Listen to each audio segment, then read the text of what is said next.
देखिए homogeneous linear equation के बारे में बातें कर रहे हैं। और मैंने कहा ये जो इक्वेशन होता है उन इक्वेशन में खास तौर से सपोज दैट फर्स्ट इक्वेशन है, यानी जो एक तरह से जीरो कॉन्सेप्ट वाली इक्वेशन होती है ना, वो होते हैं। कभी अपन ने लीनियर इक्वेशन में पढ़ा था ना, लीनियर इक्वेशन में होता है x + by + c = 0, उसी पैटर्न की इक्वेशन होती है। और सपोज दैट आपके पास ऐसे में इक्वेशन कितने भी ले लें, जैसे सपोज दैट 3 केस ले रहे हैं, तो और 3 केसेस में क्या होता है, सारे ये 0 है। अब इस अकॉर्डिंग अगर अपन इसके लिए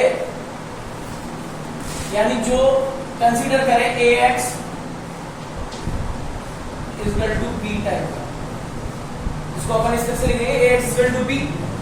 तो इस केस में जो x के आंसर होंगे वो किस तरह से होंगे, देखो x भी 0 और y भी 0। फाइनली जब इसका निकालोगे आप तो इसको दोनों केस कैसे आएंगे, 0 0 आएंगे, क्योंकि आप यहाँ पे जो बॉक्स बनाओगे a कैसे रिप्रेजेंट हो जाएगा, a तो आपका रिप्रेजेंट हो जाएगा ये जो इनके एलिमेंट्री है ना, ये जो नॉर्मल में नंबर थे a1 b1 c1, ठीक है, a2 b2 c2 और ये a3 b3 c3। x represent किससे हो रहा है, जो वेरिएबल काम पे लिए जा रहे थे, x है y है और कुछ भी है। अच्छा ठीक है, अगर x y है ये बन रहा है 3 + 3, बैलेंस नहीं बनेगा, z भी होना चाहिए, तीनों केसेस होने चाहिए, z भी होना चाहिए। मैट्रिक्स मल्टीप्लिकेशन कैसे होगा, अब ठीक है, क्योंकि 3 × 3 ये बनेगी, 3 × 1 वो बनेगी, तो ax by cz टाइप के आपके पास अगर ऐसे कोई इक्वेशन होने लगे और ये x y z टाइप के वेरिएबल हुए, तो जो नेक्स्ट स्टेप b है वो किस तरह से आएगा, b आएगा आपका, ये देखो सारे ही इसमें एलिमेंट क्या आ रहे हैं, कांस्टेंट वैल्यूज वाले क्या आ रहे हैं, सारे 0 0 आ रहे हैं। तो लगभग ऐसे जो कंडीशन में फंसती है इक्वेशन वो होते हैं होमोजेनियस लीनियर इक्वेशन टाइप में होते हैं। अब इनके सॉल्यूशन में क्या है, आंसर इनके x y z सारे क्या आने हैं, देखो इसको आधा और आप जब मल्टीप्लाई कर दोगे पर उसके सामने जो रखा हुआ है वो 0 वाली इक्वल मैट्रिक्स है, 0 वाली इक्वल मैट्रिक्स है। तो ऐसे केसेस में आपके पास केस क्या क्या बन के आ रहा है, x0 y0 और z0, ठीक है। तो ये तीनों वैल्यू क्या देगा, ये x y z की 0 0 देगा। अगर ये ऐसा है तो इस केस को क्या बोलते हैं हम, ये कल भी बताया था, इस केस को अगर ऐसा है तो हम बोलेंगे ये क्या है, ट्राइड।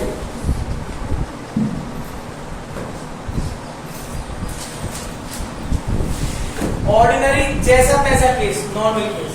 ट्रायंगल का मतलब ये होता है सामान्य, अगर देखो नॉर्मल जो केस आते हैं वो आपके ट्रायंगल केस हैं। बाकी के क्या है तुम्हारे सिलेबस में तो है नहीं, देखो इस सिलेबस में तो है नहीं है।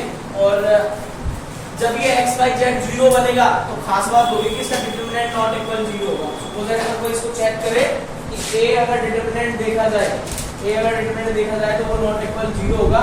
ये तो इसका फर्स्ट केस बनता है जिसके अंदर ट्रायंगल केस है, ऐसे वैल्यूज मिलेंगे और डिटरमिनेंट क्या होगा उसका नॉट इक्वल 0। और दूसरा केस अगर ये डिटरमिनेंट दो ही केसेस के पास ऐसा हो जाए तो ऐसे में बोलते हैं ना, इसके लिए क्या होंगे, नो सॉल्यूशन। और सोचो डिटरमिनेंट a जब नीचे वाला 0 होता था, दो केस बनते थे, इनफाइनाइट मैनी सॉल्यूशन और नो सॉल्यूशन। तो यहां आप बोलते हैं ना, इसके जब डिटरमिनेंट a 0 होने लगे तो इनफाइनाइट मैनी सॉल्यूशन। इतनी आई गाड़ी पकड़ेगी नहीं। होमोजेनियस में ट्रायंगल केस का रूल जाता है, डिटरमिनेंट जब 0 हो ना वहां ज्यादा काम का होता है। मोस्टली जब अगर डिटरमिनेंट 0 नहीं बन रहा है तो आपको इनफाइनाइट सॉल्यूशन मिलेंगे, यानी इसके बहुत सारी कैलकुलेशन निकलते सामने, ठीक है। ऐसा तो नहीं होगा डिटरमिनेंट a पे इनफाइनाइट सॉल्यूशन। तो आपको सिर्फ ये लिखना है कि आपके पास होमोजेनियस लीनियर इक्वेशन में ये केस होता है, डिटो। हालांकि पुरानी वाली चीज ये है, यहाँ d1 d2 थे, यहाँ 0 हो गया, तो कितना सा फर्क पड़ा है। 0 होने की वजह से आंसर हमारे क्या लगने लगे, 0। जब डिटरमिनेंट a नॉट इक्वल 0 और जब डिटरमिनेंट a 0 होने लगे तो इनफाइनाइट मैनी सॉल्यूशन। बस दोनों केस याद रखना, डायरेक्ट पूछेंगे, कभी पूछेंगे तो क्वेश्चन एक भी आएगा।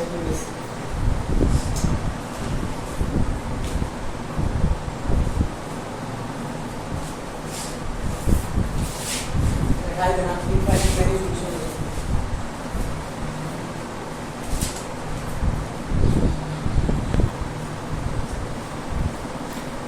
देखिए फाइनल क्या है, ये ट्रायंगल सॉल्यूशन हो गया, determinant A not equal 0, mostly ये ज्यादा फेवरेबल है, मिले तो यही मिलेगा। बाकी का जब डिटरमिनेंट ए 0 के ऊपर हो जाता है इनफाइनाइट वैल्यू सॉल्यूशन है, होमोजेनियस लिनियर इक्वेशन वैसी ही है जैसे कि आपने की है। बाकी के सारे 0 0 होते हैं, खास बात ये होती है पहचानने के लिए। बाकी का इसके बाद एक्सरसाइज में कंसीडर किए गए थे कुछ केस, जिनमें आपको सिर्फ ये बताना था कि इनके सॉल्यूशन का वेरिएंट कैसा है, और हमने भी जब इक्वेशंस को देखा ना तो उनके सॉल्यूशन की टाइप को बताने के लिए दो केस चल रहे थे अपने। मैंने एक चीज बोली थी कि भाई अगर ए डिटरमिनेंट ए नॉट इक्वल 0 हो तो ये तो जा रहा था यूनिक के लिए, कहां जा रहा था, यूनिक पे, है ना। और जो यूनिक होता है वो अपने आप कंसिस्टेंट होता है, नहीं होता, जिसका सॉल्यूशन है वो कंसिस्टेंट होता है। दूसरा केस क्या कहता था, अगर आपके पास det A not equal det A equal 0 मिले तो यहाँ दो वेरिएंट चलते हैं। आप ऐसे में अगर ए इनवर्स देखोगे तो नॉट इक्वल 0 है यानी नॉन सिंगुलर है, तो ए इनवर्स एग्जिस्ट इसमें तो कर रहा है। और ए इनवर्स होता क्या है, अपन ने ये भी पढ़ा, ये होता है आपका एडजॉइंट ए और नीचे कौन होता है उसके, डेट ए, ठीक है। अब एक्चुअलिटी में अपन जो निकाल रहे हैं x equal to a inverse b, तो साइड में यहाँ कौन होगा, इसके b भी होगा। तो ऐसे केसेस में दो वेरिएंट बनते थे, एक तो यूं कहता था एडजॉइंट a, जब ये तो 0 हो चुका है तो हम दूसरे वाले न्यूमरेटर को देखते थे, अगर वो नॉट इक्वल 0 है तो आप बोलते हो नो सॉल्यूशन है, ठीक है।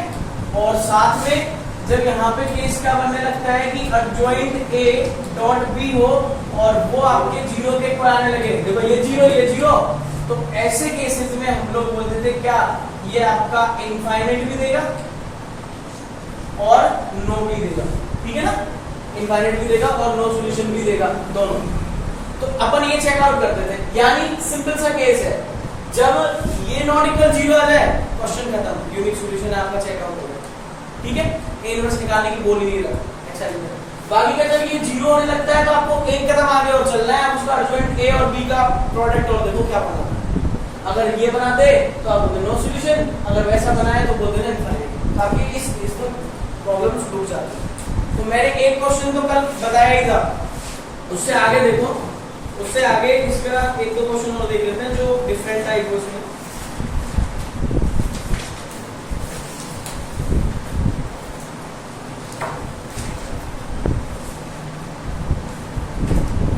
कौन से बना रहा है मैच करके देखो, पकड़ा कैसे जाएगा, कौन सा गड़बड़ कर रहा है पकड़ा कैसे जाएगा, सुन लो। यहाँ पे आप जैसे कोई भी इक्वेशन लिखे रहते हैं, मालूम है सेकंड ही क्वेश्चन लिया है, तो एक चेक करने का तरीका था ना, देखो क्या गड़बड़ थी, रेशोज लेते थे, तो a1 अपॉन a2 क्या मिल रहा था हमें यहाँ पे, देखो 2 अपॉन 1, और b1 अपॉन b2 क्या मिल रहा था हमें, -1 अपॉन 1, ये -1 होता है, ये 2 होता है। जरा देखो ये चेक आउट करके देखने तो आपको आइडिया लग जाता है कि कौन सा क्या कर रहा है। तो यहाँ पे नॉट इक्वल आ रहा है, नहीं आ रहा, ये वही केस जो पहले कर चुके हो कई बार। तो यहाँ आइडिया लग जाता है कि ये किस वैरायटी में जा रहा है, यूनिक सॉल्यूशन वाली प्रॉपर्टी दिखा रहा है, तो लगभग इसकी हरकतें वैसी होगी, नहीं है। तो ये तो क्वेश्चन पहले से ही हुआ पड़ा है। आप क्या करोगे, सबसे पहले इस केस में जैसे वेरिएंट बनाया तो मैं एक ही टाइप में लिखूंगा, इसे इस पैटर्न में लिखूंगा, ax b पैटर्न में। a क्या है हमारे पास, ये बोल देंगे अपन 2 है 1 है और यहाँ -1 है और ये भी 1 है, अच्छा ठीक है। x क्या है, वो हमारे पास हो गया x और y जैसा, अच्छा b क्या है, यहाँ पे हमारे पास 5 और 4 जैसी। फिर हमें क्या करना होता था, इसका डेट ए निकालना होता था, ये निकालने के बाद डेट ए निकाल के देखा तो 2 इधर से -1 उधर से, तो ये +1 हो जाने के बाद 3 नॉट इक्वल है किसके, 0, तो हम बोलेंगे a इनवर्स क्या कर रहा है, सॉरी ये बोलेंगे डेट ए नॉट इक्वल 0 है, नॉट इक्वल 0 है, क्या बोलते हैं इसको मैट्रिक्स के फॉर्म में बोलूं तो कैसी मैट्रिक्स है, singular non singular, non singular है, ए कैसी है, नॉन सिंगुलर है, ये दिमाग में रखना है, छोटी छोटी टेबल ऐड कर दो। अगर ये नॉन सिंगुलर है तो सीधी सी बात है ए इनवर्स इसका एग्जिस्ट करेगा, करेगा नहीं करेगा। और ऐसे क्वेश्चन से क्या पूछा, चेक आउट करो कि कंसिस्टेंट है या नहीं है, तो जब ये होता है तो केस देखो ये बिल्कुल आ रहा है डिफाइन होके, इसमें आप बोल सकते हो कैसा है ये, इट इज कंसिस्टेंट, हो गया। और कंसिस्टेंट के साथ सॉल्यूशन भी कैसे देने वाला है, यूनिक सॉल्यूशन। तो इतना कैसा काम होता है, इतना पूछा था, इसमें आगे जाने की जरूरत नहीं है, आगे पूछेंगे इनवर्स निकालो तो निकालो सब, ठीक है। तो आपका एक केस हो जाता है। अच्छा कौन सा ऐसा है जो गड़बड़ कर रहा है, जिसके अंदर 1/2 तीसरा नंबर का कर रहा है, थर्ड नंबर वाला कर रहा है गड़बड़, जिसको अपन को थोड़ा देखना होगा कि किस तरह से वो सॉल्व होगा। तो थर्ड नंबर वाला उसको चेक आउट कर लेते हैं एक बार।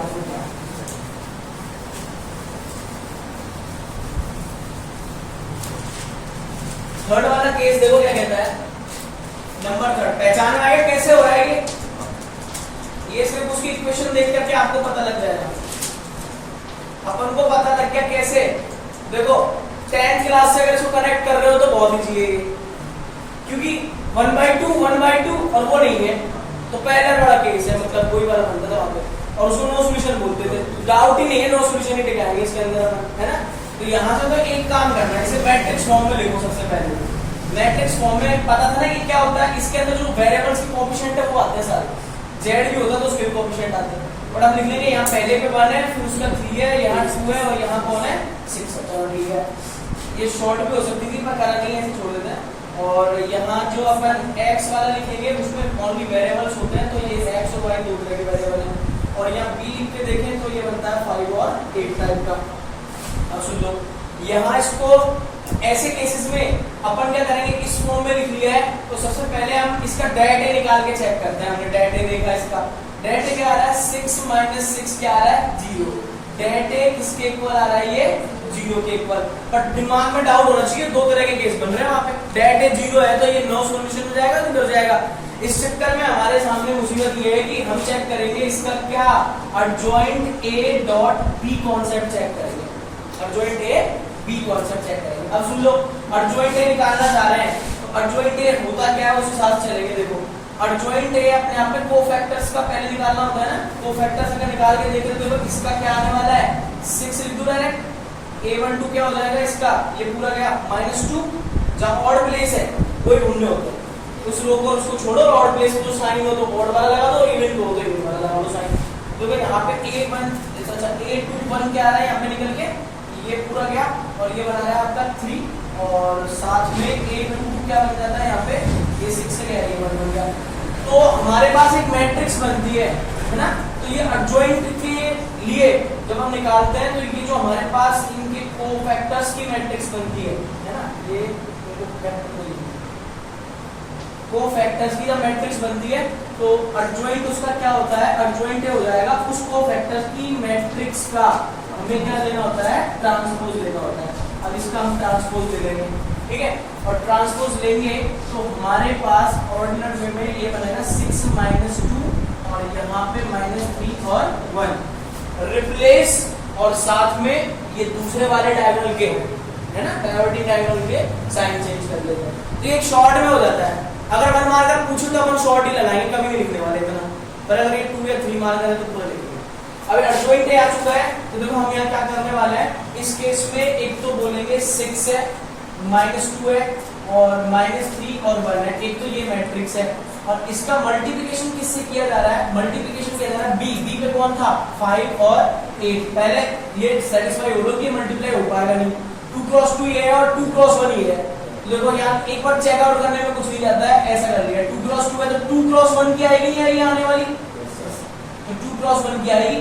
करो एलिमेंट को, फर्स्ट का फर्स्ट से करेंगे तो ये हो रहा है 30 - के 24 हो गया, फिर दूसरे से कर लूं मैं -10 और इसमें प्लस का 8, और सोचो ये क्या आने वाला है, ये आएगा 6 और ये माइनस का 2, ठीक है। तो हमारे पास एडजॉइंट ए कैसा आ रहा है, ऐसा आ रहा है। अभी एडजॉइंट ए 0 आ रहा है क्या, 0 नहीं है, बाकी तो बोलोगे। फाइनल हम क्या देख रहे हैं कि हमने देखा एडजॉइंट ए और बी इनका मल्टीप्लिकेशन कभी 0 मैट्रिक्स आती नहीं है, और नहीं आती है तो हम बोल देंगे नो सॉल्यूशन, और नो सॉल्यूशन है तो इसका मतलब इनकंसिस्टेंट, ठीक है ना। इस तरह से आप इसको सोल्व कर सकते हैं।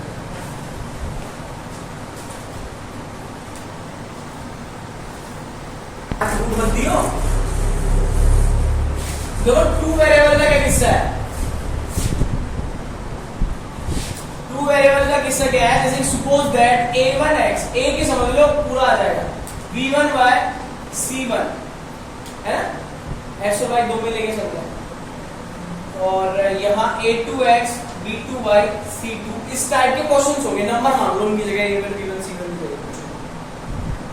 तो इसमें क्या होता है, डिटरमिनेंट कैसे बनता है, दो वेरिएबल है तो एक एक्चुअल डिटरमिनेंट होती है, कैसे, एक होता है डेल। अभी डेल क्या है तो सुन लो, इस डिटरमिनेंट में वो एलिमेंट्स होंगे जो एक्चुअलिटी में कोएफिशिएंट होते हैं किसके, जैसे कि आपके x y के जो कोएफिशिएंट्स हैं उनको लेकर के ये बनाए जाते हैं। इसके अंदर देखो क्या आ जाएगा, इसको आप बोलोगे ये आपके पास है a1 का, b1 का, a2 का, b2 का। वही तो करते थे x y z जहां लगे होते थे उनके कोएफिशिएंट्स की एक सबसे पहले वो निकलती थी a। अब यहां मैं निकाल रहा हूं डेल निकाल रहा हूं, a मानना कोई a माने, मैं इसको डेल ही मान रहा हूं जिसमें वेरिएबल्स वाली डिटरमिनेंट होती थी। दूसरी क्या निकालते थे, मैं बता रहा हूं वेरिएबल कौन सा है, डेल x। डेल x में क्या होता था, वो डिटरमिनेंट थी जहां पे इसके देखो x वाले कोएफिशिएंट को गड़बड़ करनी थी, मैंने y वाले लिख दिए। अब इनकी जगह कौन आएगा, इनकी जगह इनका जो कांस्टेंट वैल्यू है वो ले लेता है प्लेस, तो यहां पे क्या लगा देंगे अपन c1 हो गया x वाले कोएफिशिएंट की प्लेस पे। फिर एक और निकाल के देखते हैं वो क्या है, डेल y, और वहां क्या करना होता है, जहां अब a वाली तो ऐसे चल रही है इसमें से, अब जहां y वाले कोएफिशिएंट थे उनमें गड़बड़ कर दो, उनकी जगह कौन आ जाता है, आ जाएंगे। अब बात क्या आती है कि सॉल्यूशन कैसे निकाला जाए, सुन लो सॉल्यूशन इसका निकलता है, आप करो डेल x अपॉन क्या, देखिए ठीक है, तो आपको वैल्यू निकलने लगेंगे, डेल y अपॉन क्या कर देना डेल, दोनों के वैल्यू आपको निकलने लगेंगे। सिंपल वे में क्या करोगे आप, डेल x वाली डिटरमिनेंट सॉल्व करोगे, डेल वाली डिटरमिनेंट, तीनों डिटरमिनेंट सॉल्व करोगे, कर लोगे, और तीनों डिटरमिनेंट सॉल्व करने के बाद आपको x वाली में एक्चुअल डिटरमिनेंट से डिवाइड लगाओ, दूसरी वाली में भी एक्चुअल से डिवाइड लगाओ। अब देखो इस चीज को अपन एक तरह से और बोल सकते हैं, कैसे, यहां आंसर आपका इनसे निकल जाएगा दोनों से, आप सिर्फ इसका डिवाइड लगाओगे आपको आंसर मिल जाएगा, y वाले के लिए आप दूसरे वाले के लिए आप इसका डिवाइड लगाओगे ये आंसर मिल जाएगा दोनों से। तो x और y के आसानी से आपको आंसर मिल सकते हैं, प्रीमियर रूल यही है, प्रीमियर रूल कहता है डिटरमिनेंट बेस आप किसी का भी आंसर निकाल सकते हो। तो रिप्लेसिंग थोड़ी सी ध्यान रखनी होती है, जहां x वाले हैं वहां पे कोएफिशिएंट को उसका प्लेस दे दो, जहां y वाले हैं वहां पे कोएफिशिएंट को प्लेस दे दो, और आपके पास एक केस इजी गोइंग इस तरह से बन जाता है। तीनों डिटरमिनेंट को आपको सॉल्व करनी पड़ेगी, तो बस आपका फाइनल आंसर आ जाता है। बाकी का कुछ केसेस को देखो थोड़ा सा, अगर इसको अगर मैथ के हिसाब से थोड़ा अगर चेंज कर ले, अगर मैथ के हिसाब से चेंज करूं, देखो क्या केस बन जाता है, यहां पे इसे मैं ऐसा लिख दूं del upon del x, del upon del y,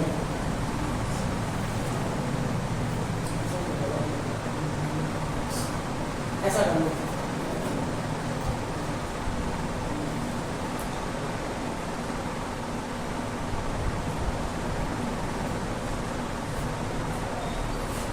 ठीक है, बात तो वही पढ़नी है। अगर मुझे x का वैल्यू निकालना है तो ये डेल x उसके ऊपर वो इक्वेशन होगी ना, a b c तीनों इक्वेशन है, तो वन वाली से अपन कनेक्शन करते थे, ये क्रॉस मल्टीप्लिकेशन में बना लेती थी कहीं पे, क्रॉस मल्टीप्लिकेशन मेथड बनता था ना सब्स्टिट्यूशन एलिमिनेशन के बाद वाला, तो वहां भी इसे होता था x अपॉन कुछ y अपॉन कुछ और साइड में 1 अपॉन कुछ होता था, यहां सारे डेल वाले होंगे, x upon del x, y upon del y और 1 अपॉन डेल। फायदा क्या होगा, अगर आप a करके केस लोगे, suppose that it is a, it is b, ये c, तो आप ऐसे लोगे x डेल x कौन 1 अपॉन डेल, फिर ऐसे ही y डेल y और 1 अपॉन डेल करके देखो, आपको वैल्यू चाहिए ना, x का वैल्यू चाहिए तो क्या हो जाएगा डेल x अपॉन डेल, वही कह रहा हूं मैं, डिवाइड लगाने को मिल जाएगा। सेम आप अगर y के लिए भी देखना चाहोगे तो आप बोलोगे y is equal to del y upon del, तो आपको दोनों आंसर मिलने लग जाते हैं, आपको ऐसा करना होगा। ठीक है, x determinant value, y determinant value y वाले की, और 1 अपॉन डिटरमिनेंट वैल्यू, तो आपका आंसर लगने लग जाएगा। ठीक है, तो ये तो आपका था 2 वेरिएबल्स के लिए। ठीक है, 2 वेरिएबल्स नोट करो, उसके बाद 3 वेरिएबल वाला करा कर, वो भी डेट है तभी वैल्यू तो निकाल पाओगे। अरे डेट 0 आ गया, तुम क्या कर लोगे, इसका कोई वैल्यू नहीं आएगी, तो ये कंफर्म रखना कि इसका डेट तो हमेशा नॉट जीरो ही होगा, तभी आगे सॉल्यूशन निकलता है, निकलता ही नहीं है सॉल्यूशन। ठीक है, तो यहाँ ये चीज तो कभी मत भूलना, मैंने लिखी नहीं है तो भी कोई फर्क नहीं पड़ रहा, पर डेट जीरो नहीं होना चाहिए कभी भी। अब देखो ऐसा ही केस अपन करके देख रहे हैं 3 वेरिएबल्स के लिए, डेट के मेथड से प्रीमियर रूल 3 वेरिएंट वाले में कैसे अप्लाई करेंगे। 2 वाले तो हम कैसे भी निकाल सकते हैं, ax + b मेथड से भी निकाल सकते हैं, उससे ax = b वाले से भी वो कैसे भी निकल जाता है। बाकी का 3 वेरिएबल्स का इनका क्वेश्चन देखते हैं, डेट कैसे निकलेगा। देखो यहाँ पे एक वेरिएबल 3 चल रहे हैं अपने, तो देखो इक्वेशन बन जाएगी a1x b1y + c1z = b1, दूसरी बन गई a2x b2y + c2z, ये b3 हो गया, और भी मान लो a3x b3y b2 c3z, और ये क्या हो गया b3 हो गया, बन गई इक्वेशंस। तो मेन जो एक्चुअल डेट होगा वो क्या होगा, हम बोलेंगे वो डेट हो जाएगा, देखो दोबारा ट्रिपल वाले में मेन डेट में वेरिएबल्स वाले को ले लो आप, उस डीप पे ध्यान रखो। ठीक है, तो आगे बनाओगे a1 b1 c1 a2 b2 c2 और a3 b3 c3। फिर वेरिएंट आएगा डेल x वाले के लिए, x वाले को खा जाओ, सिर्फ ओनली x वाला गायब करना है। तो मैं ये तो एडिट लिखूंगा b1 b2 b3 c1 c2 c3, इस प्लेस पे कौन आने लगेगा, जो उसके साइड में कांस्टेंट है b1 b2 c3। एक काम हो गया, पहले सबसे पहले इस डेट को सॉल्व करके देख लेना, ये डेट कभी भी जीरो नहीं होना चाहिए, तभी सॉल्यूशन क्या करता है, एग्जिस्ट करता है, तभी सॉल्यूशन निकल सकता है। तो पहला काम तो यही करके देख लेना, और कोई इतना बेवकूफ नहीं है जो एग्जाम में देने बैठेगा और आपका डेट ही नहीं निकल रहा होगा, उसका सॉल्यूशन ही नहीं है, बड़े मार्क में दे और सॉल्यूशन नहीं निकलेगा, ऐसा कोई देता ही नहीं है। तो डेल x निकालने के बाद सेकंड अल्टरनेट में आपको वही डेल y कांसेप्ट, और इसमें y वाले को आपको इग्नोर करना होता है, ये a1 a2 a3 ऐसे ही रहेगा, और ये वाला हटा दो बीच वाला b1 b2 b3, और ये c1 c2 c3 जिसका है ना उसका लेवल हटा दो। डेल z क्या निकलने वाला है, डेल z निकलने वाला है, आप बोलोगे a1 है a2 है a3, ऐसे ही b1 है b2, और ये वाला b3, और तीसरी प्लेस पे डाल दो। हो गया, पहले चेकआउट ये करो, उसके बाद डेट तो निकाल लिया, उसके बाद ये रिप्लेसिंग चेंज कर लो इनकी, और बाकी का वही पैटर्न जो आपको निकालना था। कैसे, डायरेक्ट दो 1/, फॉर्म लिखने से अच्छा x निकलेगा कब, जब आप उसके डेल x में डिवाइड लगाओगे किसका, डेल का। y निकलेगा कब, जब डेल y में डिवाइड होगा डेल का, और z निकलेगा कब, जब आपके डेल z में डिवाइड होगा जिसका लग जाता है। तो कुल मिलाकर के आपको इतना केस करना होता है, डेल x अपॉन डेल हो गया। अब इसी में मेट्रिक्स से क्वेश्चन हो गया था, इसी में नंबर्स लिखना स्टार्ट कर देते हैं, लगभग आपका क्वेश्चन हो जाएगा, 2 मिनट नहीं 5 मिनट का टाइम बचेगा, फटाफट से स्टार्ट हो जाओ कि इसे तो चुपकाओ, पहले फटाफट से नोट करके क्वेश्चन और कर लेते हैं, मिनट में हो जाएगी। एक क्वेश्चन करने से क्या है, माइंड में क्लियर हो जाएगा कि, तो बस आपको भी यहाँ पे टाइम नहीं लगना चाहिए, उन नंबर्स के हिसाब से लिख देते हैं। क्वेश्चन पूरा आराम से लिखते हैं, पूरा लिखना है। तो यहाँ पे सबसे पहले वो डेट वाला लिखूंगा, तो इस डेट के अंदर क्या आना चाहिए, पहले डेट के अंदर जो वेरिएबल 3 है, इसका कोएफिशिएंट 1 है 2 है, और यहाँ 2 है -3 है और -1 है, और यहाँ पे 1 है 2 है और ये 1 है। काम इसका एक्सपेंड करके अलोंग द जो भी केस रो बाय जॉब कॉलम जॉब, इसको एक्सपेंड करके मैं इसका वैल्यू और चेक कर रहा हूँ, डेल तो निकाल ली, चलो नीचे कर दो इसका, है ना। तो इसका वैल्यू क्या आ रहा है इस डेट का 3 अलोंग, मैं कर रहा हूँ r1 अलोंग, एक्सपेंड कर रहा हूँ, किसके अलोंग कर रहा हूँ, r1 के। तो 3 पहला प्लस साइन, दूसरा माइनस और तीसरा प्लस ही होता है, तो ये हो जाएगा 3, सोचो -3 और ये प्लस का 2, ठीक है। फिर आ जाएगा -1, तो सोचो ये गया पूरा, इनमें एक्सपर्ट हो जाओ, ये गया पूरा, ये गया, तो क्या बचेगा 2 + 1। फिर आ जाओ प्लस का 2 और ये क्या बच गया, पूरा ये गया, तो 4 + 3। देखो इसमें से -1 तो -3 कर दो, इधर से 2 3 -3 फिर अगेन, और यहाँ से कितना हो रहा है 7 और ये 2 14, तो प्लस के आएंगे नहीं तो, और -6 + 14 कितना मिलेगा 8, सही है ना। और ये जो 8 है वो नॉट इक्वल 0 है, तो det not equal 0, so solution क्या करेगा इसका, एग्जिस्ट, मतलब आगे निकाल सकता है ना।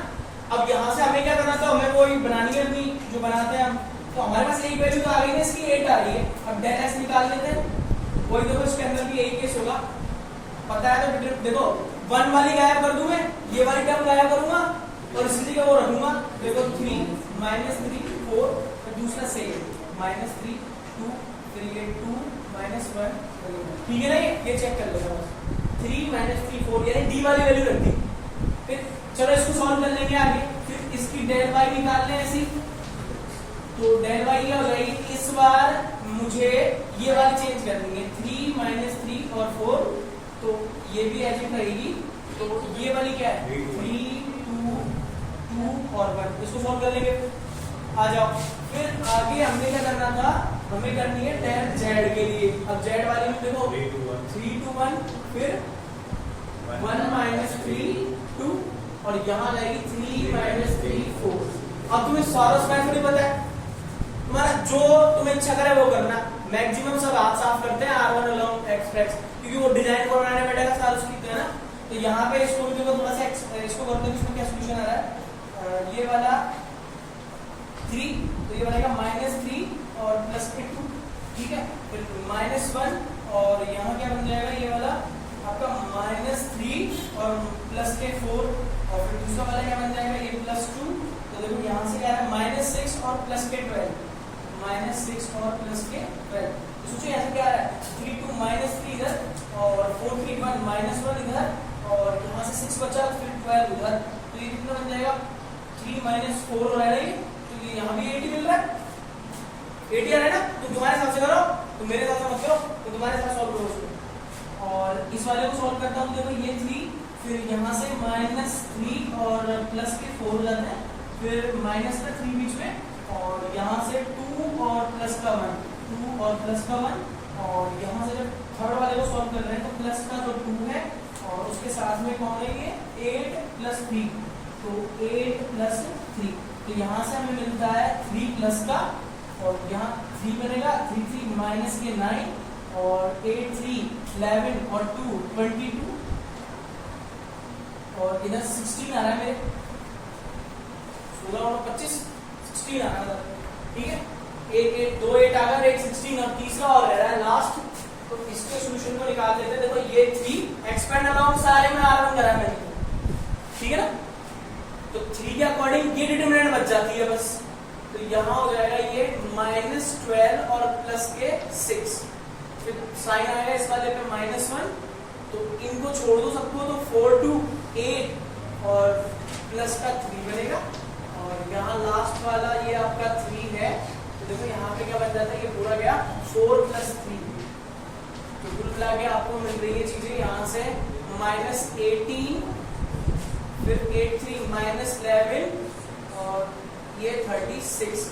तो यहाँ से 18 उधर से बच रहे हैं, और 7 ही आएगा, 7 ही आएगा यार, कुछ गड़बड़ है।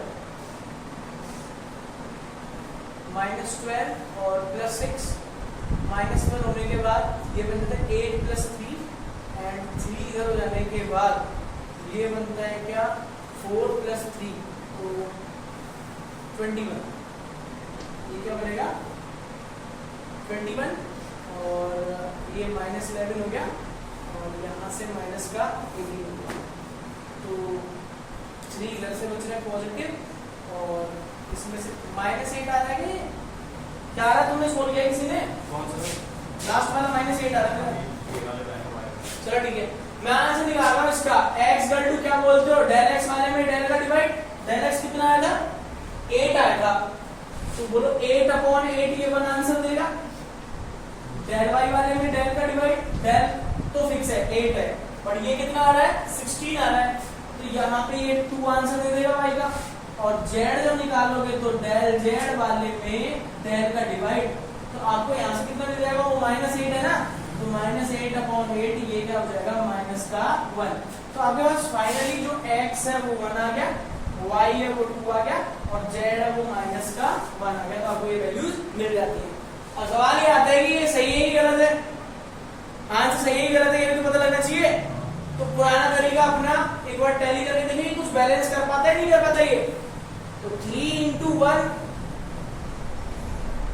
+ 2,